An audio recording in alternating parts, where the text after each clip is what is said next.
ఎక్కడైనా పోరాటం చేసుకోవచ్చని వ్యాఖ్య. అంటే రేవంత్ రెడ్డి చాలా క్లియర్గా చెప్తా ఉన్నారు అమృత్ టెండర్లో అవకతవకలు జరగలేదని. బట్ జరిగినాయా లేదా అనేటువంటిది ప్రూవ్ చేయాల్సింది ఇటు కేటీఆర్, ఆ తర్వాత ఆయన ఎవరికైతే సెంట్రల్ మినిస్టర్కి లెటర్ రాసిండో ఆయన ప్రూవ్ చేయాలి దాన్ని. So let's wait and see దానికి సంబంధించి ఏం జరుగుద్ది అనేటువంటిది. బట్ దానికంటే ముందు ఇక్కడ రేవంత్ రెడ్డి చేసినటువంటి స్టేట్మెంట్ చూద్దాం. దేశంలో బీజేపీ హిట్ అవుట్ లేదా గెట్ అవుట్ పాలిటిక్స్ చేస్తున్నది. కాంగ్రెస్ నేతల్లో హ్యూమన్ టచ్ ఉన్నందున అలాంటి రాజకీయాలు చేయలేకపోతున్నారు. పని ఉంటే బీజేపీ నేతలు ఎవరినైనా ఆలింగనం చేసుకుంటారు, పని ముగిశాక కనీసం తిరిగి కూడా చూడరు. కాంగ్రెస్ తన ఫార్మాట్ను మార్చుకోవాల్సి ఉందని ఒక రాజకీయవేత్తగా భావిస్తున్నా. ఇప్పటికీ కాంగ్రెస్ లీడర్లు టెస్ట్ ఫార్మాట్ ఫాలో అవుతున్నారు. 2020 ఫార్మాట్కు మారాల్సిన అవసరం ఉంది. ఫార్మాట్ను అప్గ్రేడ్ లేదా రీడిజైన్ చేసుకోవాలి అని రేవంత్ రెడ్డి చెప్పినటువంటి వ్యాఖ్యలు. అంటే ఢిల్లీలో ఆయన మాట్లాడినటువంటి వ్యాఖ్యలు ఇవి. సో ఇక్కడ 2020 ఫార్మాట్ అంటే ఆల్రెడీ ఇక్కడ నేను ఓన్లీ హెడ్లైన్సే చేస్తా ఉన్నా అనేటువంటి ఆలోచనలు కొంతమంది ఉన్నారు. కానీ ఒక సింపుల్ మాట నేను చెప్తా. నేను మొన్న చెప్పినా మళ్ళీ ఇవాళ కూడా చెప్తానా, ఓ హిందూ అగర్ తూ భటేగా తో తూ కటేగా అనేటువంటి స్టేట్మెంట్ మొన్న ఉత్తరప్రదేశ్లో యోగి ఆదిత్యనాథ్ చెప్పినటువంటి మాట. నాకు తెలిసి ఇది ఉత్తరప్రదేశ్లో చెప్పిండా లేదా మహారాష్ట్రలో చెప్పిండా గుర్తులేదు. కానీ యోగి ఆదిత్యనాథ్ ప్రస్తుతం ఉత్తరప్రదేశ్ యొక్క సీఎం ఎవరైతే ఉన్నారో ఆయన చెప్పారు ఈ మాట. ఎందుకు అన్నాడు అనేటువంటి దాని మూలాల్లోకి వెళ్తే కులగణన పేరు మీద లేదా కులాల మధ్యలో చిచ్చు పెట్టేందుకు.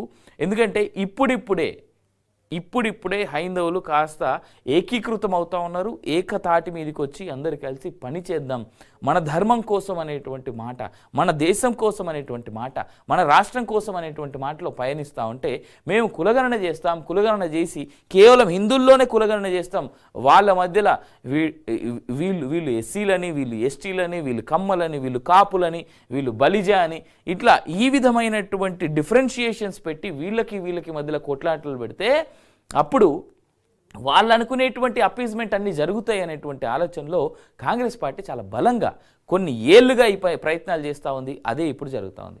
రీసెంట్గా అంటే ప్రస్తుతం తెలంగాణలో మొదలైంది కదా ఈ కులగణన సర్వే అనేటువంటిది. కులగణన సర్వే ఒక్కటే జరుగుతూ ఉందంటే కాదు. దాంట్లో మీ ఆస్తులు ఎన్ని, మీ పాస్ పుస్తకాలు ఎన్ని ఉన్నాయి, మీ దగ్గర బండ్లు ఎన్ని ఉన్నాయి, మీ దగ్గర కార్లు ఎన్ని ఉన్నాయి, మీ పొలాలు ఎన్ని, మీ ఇండ్లు ఎన్ని, మీ అప్పులు ఎన్ని, మీ ఆస్తులు ఎన్ని, మీకు ఎంతమంది పిల్లలు, ఇంకెవరన్నా ఉన్నారా అనేటువంటి చర్చలన్నీ జరుగుతున్నాయి. కులగణన అనేటువంటి పేరు మీద వీళ్ళు మొదలుపెట్టిన దాంట్లో కులగణన మాత్రమే, కులగణనకు సంబంధించినటువంటి మీది ఏ క్యాస్టు, ఏ సబ్ క్యాస్టు, ఆ క్యాస్ట్లో అంటే మీ ఫ్యామిలీలో ఎంతమంది ఉన్నారు, మీకు ఒకవేళ ప్రభుత్వం నుంచి ఏ రకమైనటువంటి అందుతా ఉన్నాయి, ప్రభుత్వం నుంచి అందని పథకాలు ఏంటి, వీటికి సంబంధించి మాత్రమే చేయాలి కదా. కానీ వీళ్ళు ఏం చేస్తున్నారు కాంగ్రెస్ పార్టీ తెలంగాణ రాష్ట్రంలో?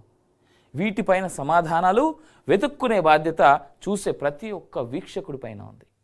ఇది ఆలోచించాల్సినటువంటి బాధ్యత ఒక ఓటర్గా మీ పైన ఎంత ఉందో చెప్పాల్సినటువంటి బాధ్యత నా పైన కూడా అంతే ఉంది.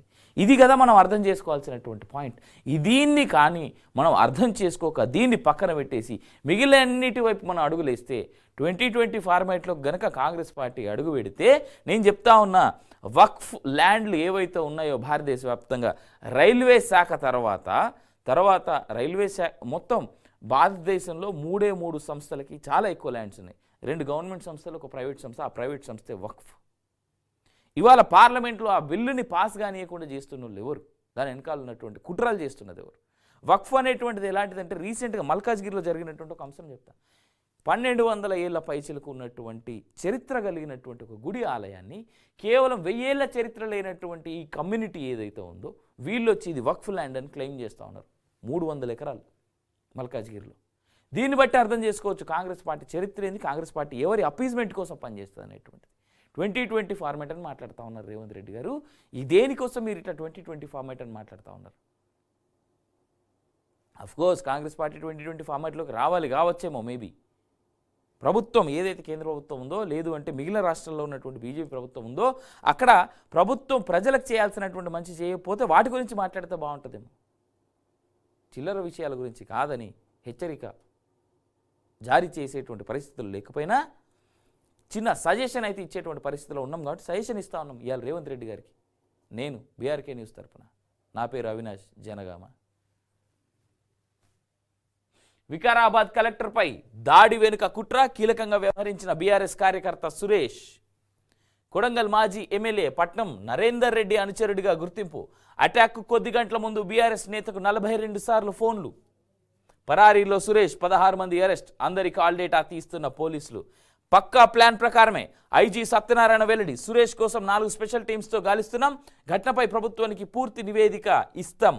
వికారాబాద్ జిల్లా లగచర్లలో కలెక్టర్ ప్రతీక్ జైన్ ఇతర అధికారులపై సోమవారం జరిగిన దాడి వెనుక రాజకీయ కుట్ర ఉన్నట్లు పోలీసులు అనుమానిస్తున్నారు. ఇందుకు సంబంధించిన ఆధారాలను సేకరిస్తున్నారు. దాడిలో కీలక నిందితుడిగా భావిస్తున్న బీఆర్ఎస్ కార్యకర్త సురేష్ పరారీలో ఉన్నాడు. సురేష్ పక్కా ప్లాన్ ప్రకారమే కలెక్టర్ను ఇతర అధికారులను ప్రజాభిప్రాయ సేకరణ సభ నుంచి గ్రామానికి తీసుకెళ్లినట్టుగా పోలీసులు చెప్తా ఉన్నారు. సో ఇది కలెక్టర్ మీద దాడి జరుగుతున్నటువంటి ఫోటో. కలెక్టర్ మీద దాడి ఎవరు చేసినా దీంట్లో రాజకీయ కోణం ఏమున్నా రేవంత్ రెడ్డి గారు రిక్వెస్ట్ చేసేది ఏంటంటే డెఫినెట్గా కనీసం బెయిల్ రాకుండా ఒక 2 సంవత్సరాలు వాళ్ళు లోపల ఉండేటట్టు ప్లాన్ చేయండి.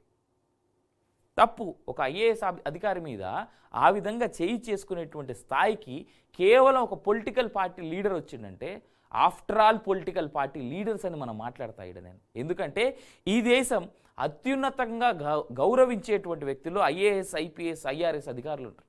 ఐఎఫ్ఎస్ కూడా in fact IAS, IPS, IRS, IFS అధికారుల మీద ఆఫ్టర్ ఆల్ పొలిటికల్ లీడర్లు చేతులు చేసుకునే స్థాయికి దిగజారంటే ఏడవుతుంది ప్రజాస్వామ్యం, ఎట్లా పోతా ఉంది మనకి. ఇన్ఫ్యాక్ట్ ఈ దేశంలో చాలా పవర్ఫుల్లే ఈ యొక్క ఐఏఎస్, ఐపీఎస్, ఐఆర్ఎస్, ఐఎఫ్ఎస్ అనేటువంటి ఆ చట్టాల ద్వారా ఆ పొజిషన్లో కూర్చున్నటువంటి వ్యక్తులు. కానీ ఈ దేశానికి పట్టినటువంటి దౌర్భాగ్యం ఏంటంటే రాజకీయ నాయకులు వీళ్ళ మీద ఒత్తిడి పెట్టి వీళ్ళ మీద తమ యొక్క పంజాలను చూపిస్తూ అవసరమైతే అధికారంలో ఉన్నాం కదని ట్రాన్స్ఫర్లు చేస్తూ వాని కోసం వంగకపోతే లొంగకపోతే వాళ్ళ పైన అఘాయిత్యాలు చేస్తూ ఉన్నారు. కలెక్టర్ మీద దాడి చేసినటువంటి పొలిటికల్ లీడర్ని అరెస్టులు చేస్తారా లేదంటే ఇంకేం చేస్తారో చేయండి, కానీ మరోమారు ఇట్లాంటి తెలంగాణ రాష్ట్రంలో రిపీట్ కాకుండా చేయండి. ఇది ఒక్కటే రిక్వెస్ట్. ఇలా కాస్త దురుసుగా చెప్తున్నాను అనిపిస్తుందేమో చాలామందికి, కానీ ఇది ఇంపార్టెంట్. ఇవాళ తెలంగాణ రాష్ట్రంలో ఏ వైపుగా లా అండ్ ఆర్డర్ని తీసుకుపోతా ఉన్నారనేటువంటిది అర్థం చేసుకోవాల్సినటువంటి బాధ్యత ఉన్నది. కాబట్టి ఈ విధంగా చెప్పాల్సి వస్తుంది. విద్యుత్ ఉత్పత్తిని నిలిపేయండి. శ్రీశైలం నాగార్జున సాగర్